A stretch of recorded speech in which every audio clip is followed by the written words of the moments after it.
અર્પણ કાર્યક્રમ અંતર્ગત ચોરીમાં ગયેલ મુદ્દામાલ સોનાની રણી કિંમત ₹15,30,000ની મત્તાની મૂળ માલિકને પરત સોંપતી Surat railway police team GRP police અધિક્ષક શ્રી અભય સોની સાહેબ, પશ્ચિમ રેલવે વડોદરા તથા વિભાગીય પોલીસ અધિકારી શ્રી ડીએચ ગોર સાહેબ, પશ્ચિમ રેલવે સુરત વિભાગ, સુરત નાઓ દ્વારા સુરત રેલવે સ્ટેશન હદ વિસ્તારમાં બનતા ચોરીના ગુનાઓ શોધી કાઢવા સૂચનાઓ આપેલ અને માર્ગદર્શન આપવામાં આવેલ હોય સુરત રેલવે પોલીસ સ્ટેશનના પાર્ટ 1 રજિસ્ટર્ડ નંબર 2025 ભારતીય ન્યાય સંહિતા 2023ની કલમ 303(2) મુજબના કામે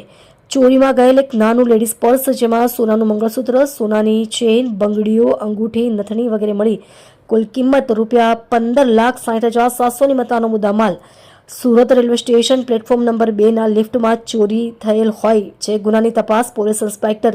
જે.બી. Mithapara, Surat railway police station નાઓએ કરેલ અને ગુનો ડિટેક્ટ કરી આરોપીઓની ધરપકડ કરી ગુનાના કામનો મુદ્દામાલ રિકવર કરી આજરોજ નામદાર કોર્ટના હુકમના આધારે મૂળ માલિક નામે નેનીચંદ દેરામચંદ જાતે જૈન, ઉંમર વર્ષ 66, ધંધો વેપાર, રહે 1011 Surya palace, satellite road, Agra sweet પાસે, સુરત સિટી, મૂળ રહે રાજસ્થાન વાળા નાઓને સોનાની રણી 109.800 ગ્રામ કિંમત ₹15,30,000ની મત્તાનો મુદ્દામાલ રિકવર કરી ફરિયાદીશ્રીને સોંપવા હુકમ થતા તેના તુષ્કો અર્પણ કાર્યક્રમ હેઠળ